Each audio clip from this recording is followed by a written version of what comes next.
Welcome to an HBO podcast from the HBO Late Night series, Real Time with Bill Maher. Thank you. Oh, you must have done good.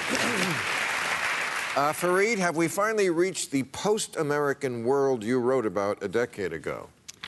Well, you know, what I was writing about in that book was the post-American world because you had China rising, you had India rising, you had Europe that had come together. The point I was trying to make was we're in a kind of historical shift of power where these other countries, often that had long been mired in poverty, are rising in economic growth, political power, cultural confidence. And so that world has been going on. You know, the emerging markets were 5% of global GDP 25 years ago. They're now 50% of global GDP. But what I did not predict was that the United States would sort of abdicate leadership of its position. Because I argued the United States would still be incredibly powerful. It would set the agenda. It represented, you know, the values. It had a way of being able to be the leader. And this shift where the United States has decided to literally just walk away from its own creation. I mean, people forget, this was the world that FDR and Harry Truman built after World War II. And to see, you know, the Europeans, as I say, are sort of surprised because they don't quite understand it. They're like, wait, you built this house and now you want to set it on fire? I'm less surprised that a Trump could rise. I mean, that has happened in countries where, as how quickly the Republican Party just completely got behind him. It reminds me of the Neanderthals.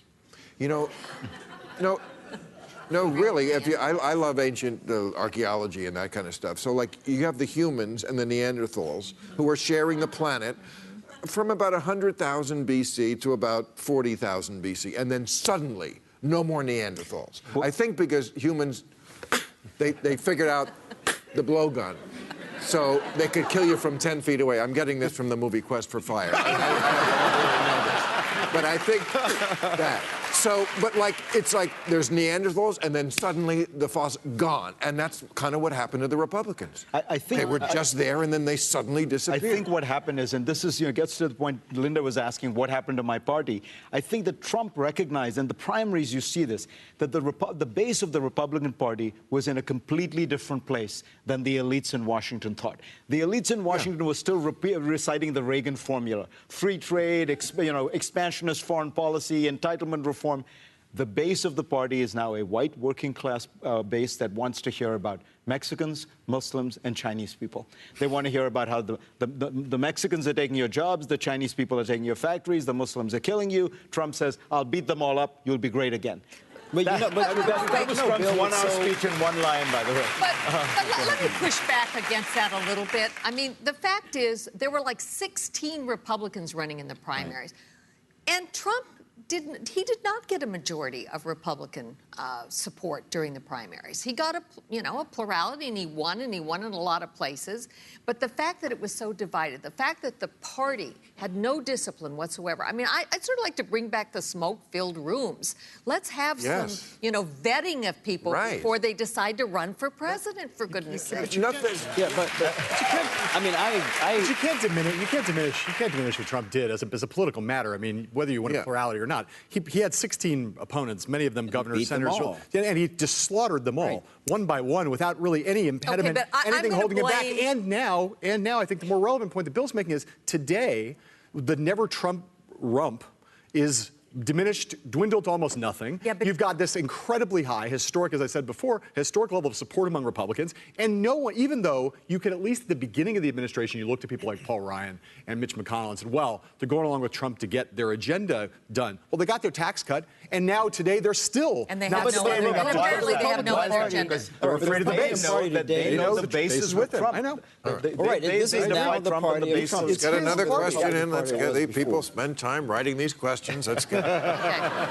This is for you, sure, Michael. You said you can be a minority and a conservative, but can you be a minority and a Republican under this administration?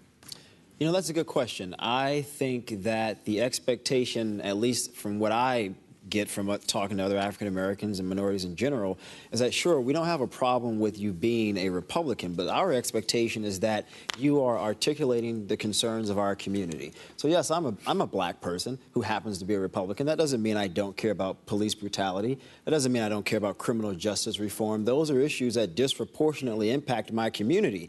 And it is my duty, if you will, when I'm at that table, when I'm in those meetings, to advocate for the issues of my community, because I recognize there will be moments like the moment we see now where you have a Jeff Sessions running the criminal justice system. And he's rolling back a lot of things that President Obama did with bipartisan support that benefited African Americans. So it is my charge to say, wait a minute here, you're not going to pass policy legislation that's going to continue to disproportionately impact not only black people, but brown people. So I think you can most certainly be a conservative and a minority, but being a Republican right now during the age of Trump, I think is a very difficult thing. Michael, you want to? No, absolutely right. I mean, which is why, sure, Michael happens to be one of my favorite Republicans, because what we've seen is a lack. Big of you. Well, I mean, pretty short list.